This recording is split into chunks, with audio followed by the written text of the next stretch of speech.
उस्ताद अफजल अली खान साहब की बात से आपके उदाहरण प्रस्तुत करना चाहूँगा कि उस्ताद अफजल अली खान कहते हैं कि जीवन में अगर रियाज नहीं है तो आपकी कामयाबी बिल्कुल मुश्किल है। जीवन में रियाज जरूरी है, लेकिन ये कविताएं किसी रियाज की मोहताज नहीं है। ये अनुभूत सच्चाइयों की कहानियां हैं, अनुभूत सच्चाइयों का एक दस्तावेज है। इनको जैसा उन्होंने महसूस किया अपने जीवन में, जीवन को जिस तरह से महसूस किया उसको अपनी कलम के माध्यम से उकेरने का प्रयास किया है। यह कवि का हृदय एक कला हृदय की तरह है। इस तरह से उन्होंने अपने जो चित्र उनके संजोए हुए हैं, उनके जो हृदय में अंकित हैं, उनको कैसे उद्घाटित करने का इन कविताओं के माध्यम से प्रयास किया है। ये इसकी प्रस्तुति आपको इन कविताओं में मिलेगी। ये मेरे ख्याल से इसके बाद में ये 2023 का संग्रह है और इसके बाद तो इनकी रचनाएं और भी, समंदर में पानी काफी बह गया होगा, अच्छी कविताएं और आई होंगी, हमें उनकी भी प्रतीक्षा रहेगी। लेकिन इन कविताओं की जहाँ तक बात है तो मैं ये कह सकता हूँ कि ये कविताएं दिल को छूने वाली कविताएं हैं। और दूसरी बात, ये कविताएं जिस तरह से आजकल हमारे प्रकाशक कहते हैं कि कविता तो दिखती नहीं है और कवि को भाई हमें कविता नहीं, हमें तो गद्य की रचनाएं दीजिए। लेकिन मैं कहता हूँ ये कविताएं उन कविताओं में से नहीं है जिनके बारे में कहते हैं कि ये कविताएं अभी दिखती नहीं है। ऐसी कविताएं कविताएं हैं।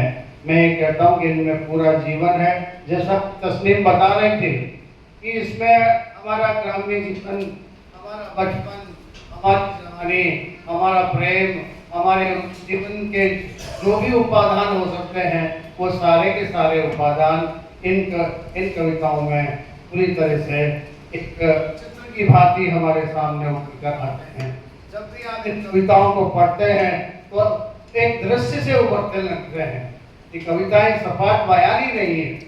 सबसे बड़ी बात यह है, ये कविताएं अपने दिल के जो अरमान हैं उनको किस तरह से उन्होंने संजोया है और एक जिस तरह से अलग अलग बिंबों की बात भी आई, तो इन्होंने जो प्रतिबिंब और प्रतीक चुने हैं वो आमतौर पर ऐसी कविताएं बहुत ही कम पढ़ने को मिलती हैं।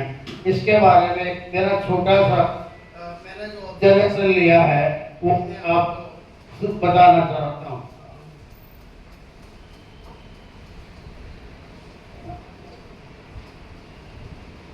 सुधीर पड़ोदिया के इस कविता संग्रह का शीर्षक आम शीर्षकों से अलग है। कवि के परिचय से पता चलता है कि वे चित्रकला के शिक्षक हैं। उनकी कविताओं में जीवन के चित्र के कोलाज हैं। इनकी अधिकांश कविताएं छोटी छोटी हैं। इनमें जीवन के छोटे छोटे बिंब हैं।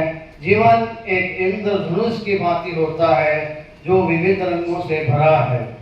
देखने में ये कविताएं घर समाज की लगती हैं, लेकिन गहरे अर्थ लिए हुए हैं और इनका विधान काफी विस्तृत है।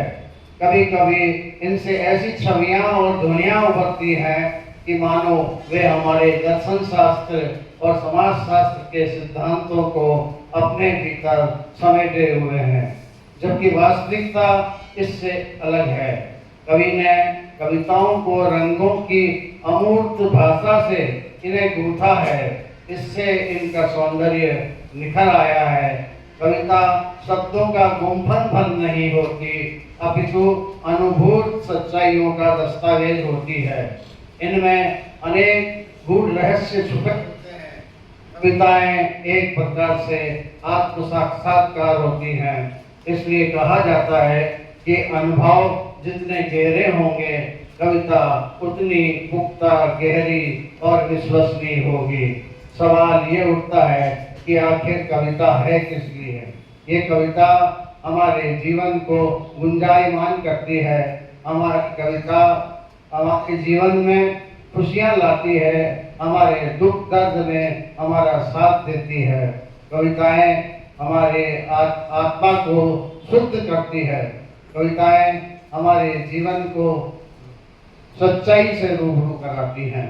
ये कविताएं, इनमें जो बिंब है वो अलग तरह के बिंब है। एक पूरा गांव इसमें नजर आता है, एक पूरा शहर नजर आता है। गांवों के माध्यम से आज जो ग्लोबल विलेज की बात हम करते हैं उससे भी कवि अछूता नहीं रहा है। कवि ने पूरे ग्लोबल विलेज को इस कविताओं के माध्यम से समेटने का प्रयास किया है। इसमें आज का आधुनिक आईटी भी है, इसमें हमारा विकास भी है, इसमें हमारा विनाश का जो परिदृश्य हम देख रहे हैं वह भी है, इसमें जो सांप्रदायिकता के जो बुरे दृश्य हैं उनको भी किस तरह से दूर किया जा सकता है, इन कविताओं के माध्यम से उन्होंने अपनी बात कहने की कोशिश की है। मैं अधिक समय नहीं लूंगा। मैं कवि को इस अद्भुत कविता संग्रह के लिए बहुत बहुत बधाई देता हूँ और मैं कह सकता हूँ कि ऐसी कविताएं बहुत कम लिखी जाती हैं। इनका सम्मान किया जाना चाहिए, इन्हें पढ़ा जाना चाहिए, इन्हें अनुभूत किया जाना चाहिए। हम कवि के इस हृदय को, इस संग्रह को बहुत गहराई से अगर पढ़ेंगे तो लगेगी कि ये हमारे जीवन की अनुभूत सच्चाइयाँ हैं, ये हमारी कविताएं हैं। धन्यवाद।